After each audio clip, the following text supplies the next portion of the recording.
Well, it's once again time for today's Breakfast Bite, and I have the privilege of welcoming Revd Gareth Higgs. Hi, Gareth. How you doing? Hi Nathan, hi everybody. I'm good, thanks. How are you? Excellent. Not too bad. A bit of a cold, unfortunately, but I think I'm on the mend. Good. Pleased to hear that. Thank you. Yes. Well, are you ready then for today's Breakfast Bite? Yeah, I am. Excellent. Take it away.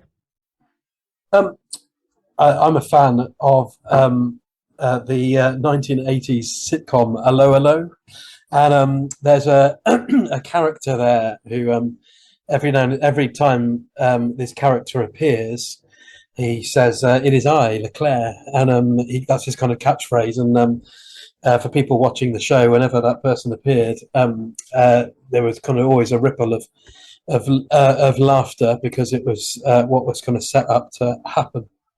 I was just reading this week an account where Jesus uses the same words. He doesn't pretend to be an actor in a 1980s comedy, but he Jesus says, "It is I.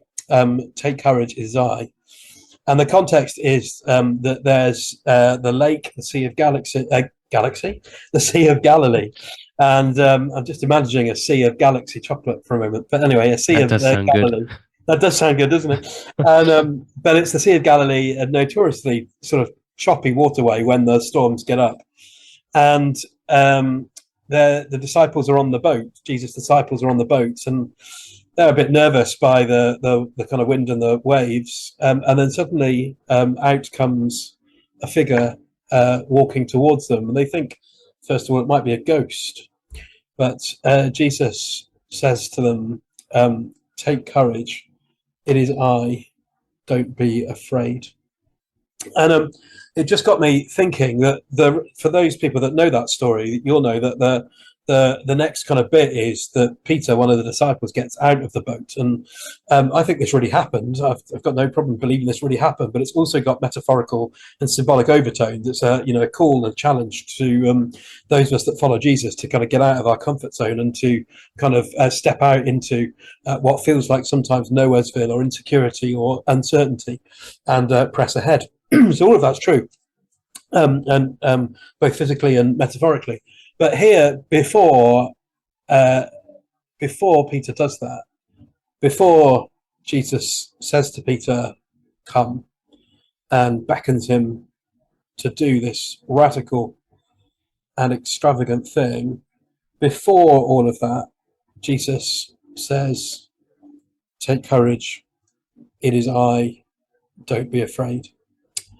And I think for me, that is really, really encouraging. I'm in a season of life where my family and I have just made a kind of decision to step out, and so again, striking the metaphor, stretching the metaphors a bit. There's lots of wind and waves around us at the minute. There's lots of things that are insecure and uncertain, and it feels a bit like we're stepped out of the safety of the boat. But actually, before Jesus asked us to do that, he was the one who is always with us, the one who is our comfort, our strength and security. So therefore, it isn't kind of blind faith. It isn't stepping out into a sea of fear and insecurity and all sorts of dangers. Actually, it's stepping out into the providence of God, into the comfort of God, and holding on to the safe hand of God. And I just maybe was thinking that there may well be somebody listening to this morning, and you're going through kind of choppy waters at the minute, and perhaps you feel a little bit alone. Perhaps you feel that the kind of ground's shaking from underneath your feet, and it all feels a bit unsteady. Just want to say to you that I believe that if you are doing this with a heart after God, God is with you. He won't abandon you. He's the one who says, before he asks anything of you, before you do anything in response, he is the one who says, "It is I. Don't be afraid. It's me. I'm here. I am with you. I won't leave you. I won't forsake you. I won't drop you. You will not drown. I am here. Take courage. Do not be afraid." So I hope that perhaps that might be meaningful to somebody listening today, that you might know the comfort of God, the consolation of God, that you might know the God who is always with you. And perhaps if you stepped out and you're wondering, what have I done? I feel like I'm just about to sink. You have a God who holds you up and bears you up, who is right by your side, closer than you could ever imagine. So good there. Thanks so much, Gareth. And absolutely true. I mean, I think some of us, we may serve or work for people who don't necessarily walk with us all that well, might just sort of push us in a direction where we're not comfortable. But like you say, God's not like that. He walks with us. He's always there with us. And in Peter's case, when it went wrong, which is going to go wrong sometimes, we're not perfect. We're going to take our eye off the ball, off the game, and we're going to sink sometimes. But it's really good to know that, like you say, Jesus is there and he's going to pick us up when it goes wrong. He's going to pick us up when we stumble and when we stink. Yeah, absolutely spot on. Now, thanks so much, Gareth. A really great thought for us. It is good to step outside our comfort zone, and some of us we get too settled inside the boat.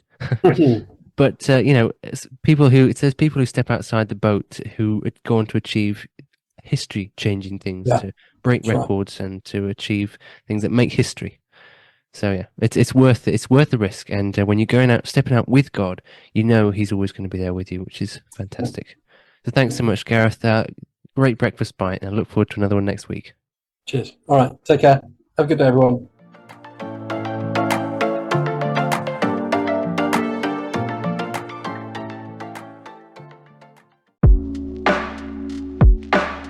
Pure 24/7 radio is listener supported, which means we are free, online and always pure because of the generous support of our listeners. If you would like to contribute financially, please visit pure247radio.org. If you'd like to find out how we use your money, please visit the Our Cost section.